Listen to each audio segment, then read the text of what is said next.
I'm a 30-year-old woman, and I've been married to Steven, 35, for 4 years now. We live with his family, and our marriage has been anything but happy. When we first met, Steven seemed like the perfect guy. He was charming, successful, and came from a good family. We dated for a year before getting married, and during that time, everything seemed great. But as soon as we tied the knot, things started to change. On our wedding night, Steven barely touched me. He said he was tired from the festivities, which I understood. But as days turned into weeks and weeks into months, intimacy became a rare occurrence. When I tried to initiate, he'd often push me away or make excuses. About 6 months into our marriage, Steven dropped a bombshell. He told me that my body wasn't really his type and that he didn't find me attractive. I was devastated. I asked him why he married me if he felt that way, and he said he thought he could learn to be attracted to me over time. This revelation crushed my self-esteem.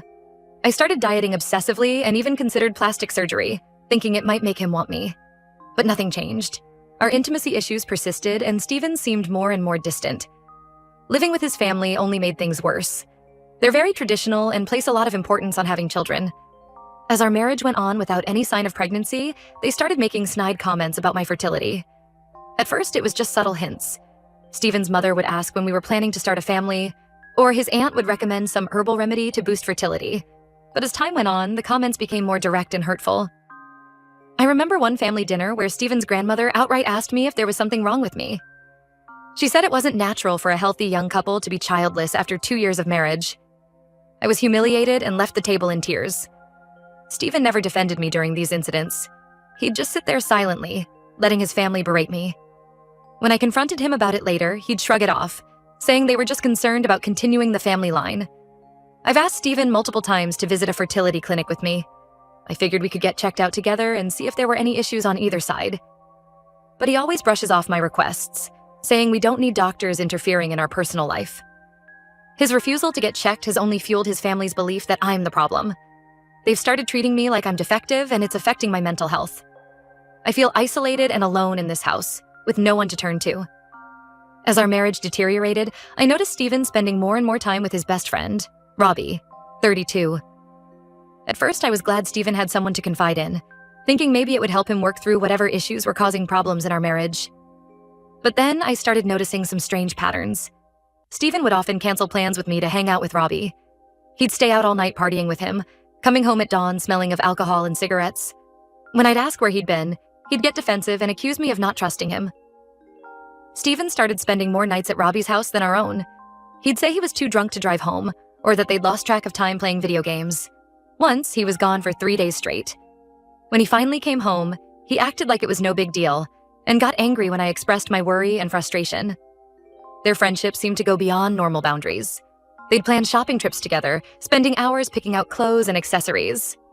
Steven never wanted to shop with me, claiming he hated it. But suddenly he was eager to spend entire weekends at the mall with Robbie.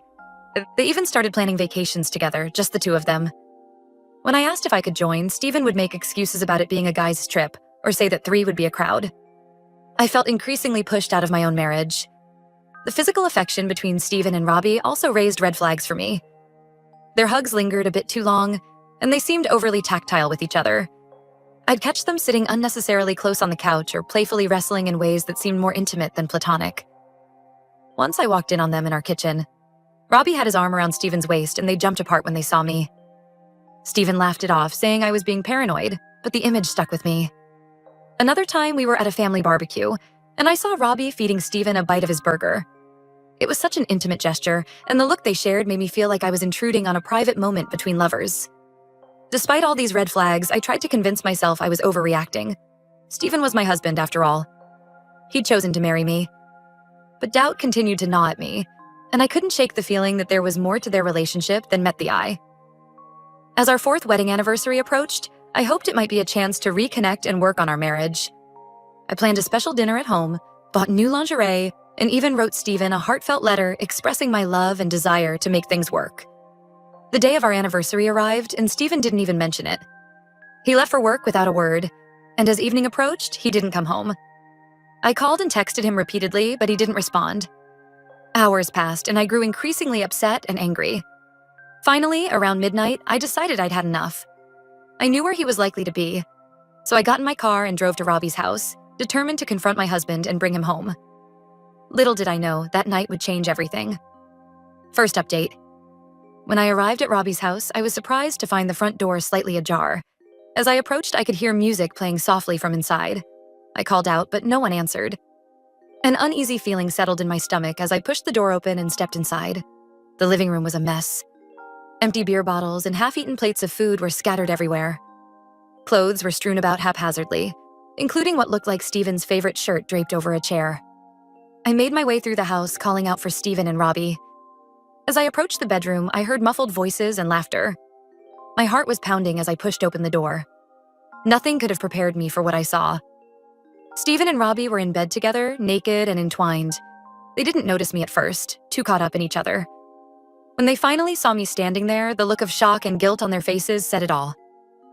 I stood there, completely numb. It was like time had stopped. All the suspicions, all the doubts I'd been having suddenly crystallized into this awful reality. My husband, the man I'd given 4 years of my life to, was cheating on me with his best friend. Steven scrambled out of bed, frantically trying to cover himself. He started stammering out excuses, saying it wasn't what it looked like, that they were drunk and things had gotten out of hand. But I could see the lie in his eyes. Robbie just sat there, silent and pale. He looked more annoyed at being caught than sorry for what he'd done. In that moment, I hated him more than I'd ever hated anyone in my life. As the initial shock wore off, anger started to set in. I wanted to scream, to throw things, to make them feel even a fraction of the pain I was feeling. But I couldn't find my voice. I just stood there, trembling, with rage and hurt. Steven approached me, reaching out as if to touch me. I flinched away from him and he stopped. Then he and Robbie started begging me not to tell anyone. They said it would ruin their lives, their careers, their relationships with family and friends. I couldn't believe the audacity. They had just shattered my world, and all they cared about was protecting themselves. It was like I wasn't even a person to them, just an inconvenience to be managed. In that moment, I made a decision. Without saying a word, I turned and walked out of the room. I could hear Steven calling after me, but I didn't stop. I got in my car and drove to my friend Sarah's house. Sarah had been my best friend since college, and she was the only person I felt I could turn to. When I showed up at her door in the middle of the night, crying and barely coherent, she didn't ask questions. She just hugged me and let me in. I spent the next week at Sarah's place, barely eating or sleeping. My phone was flooded with messages and missed calls from Steven, his family, and even Robbie, but I couldn't bring myself to respond to any of them. During that week, I did a lot of thinking. I replayed every moment of my marriage, seeing all the signs I'd missed or ignored. I thought about all the times Steven had made me feel small, unattractive, and unwanted. I realized how much of myself I'd lost trying to be the wife he wanted. I also thought about why Steven had married me in the first place. If he was gay, or at least attracted to men, why go through with our wedding? Was it all just a cover? Had I been nothing more than a convenient beard for him? The more I thought about it, the angrier I became. Steven hadn't just cheated on me. He'd stolen years of my life. He'd let me believe there was something wrong with me, that I wasn't attractive or fertile enough, when the whole time he was the one living a lie. As the initial shock wore off, I started to form a plan. I knew I couldn't just let this go. Steven and Robbie didn't deserve to keep their secret, not after what they'd put me through.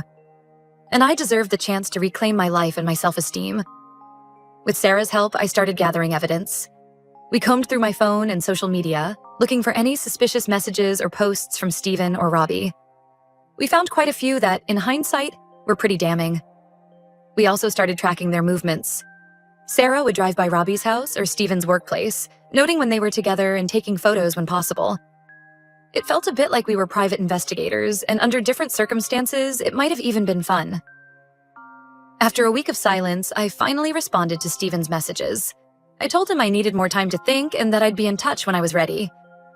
This seemed to calm him down, and he stopped bombarding me with calls and texts. Little did he know, I was just biding my time, gathering the strength and the evidence I needed to blow his carefully constructed life wide open.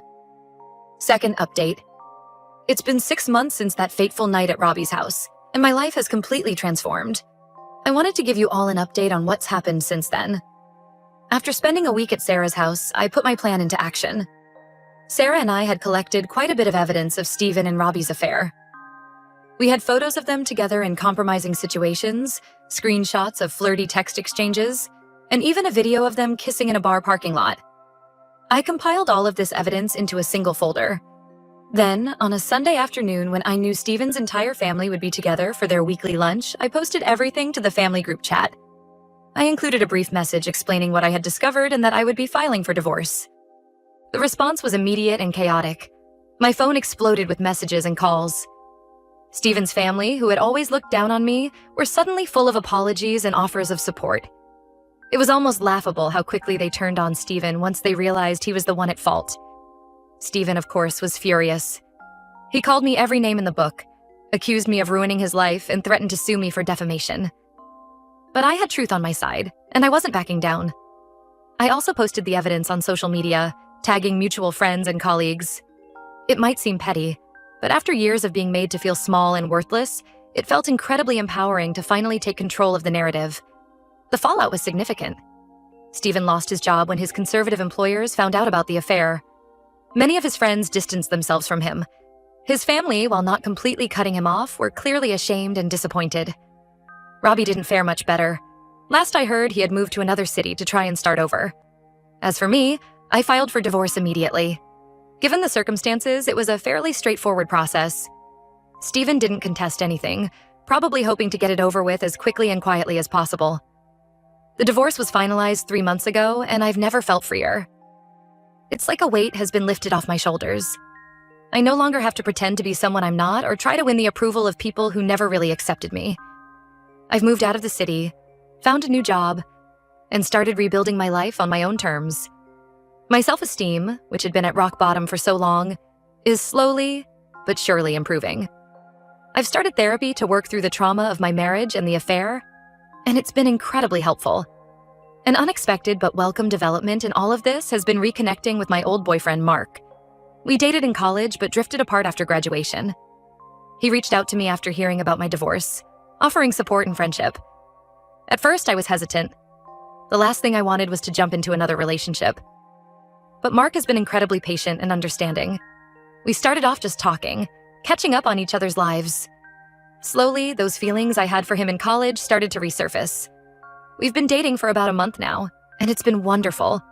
Mark treats me with respect and genuine affection. He makes me feel attractive and valued, something I never really felt with Steven. It's still early days, but I'm cautiously optimistic about where this might lead. Looking back, I don't regret exposing Steven and Robbie's affair. Some people have criticized me for it, saying I should have handled things more privately. But after years of being lied to and made to feel inadequate, I felt I had the right to reclaim my narrative. I know now that I wasn't the problem in my marriage. I wasn't unattractive or unlovable.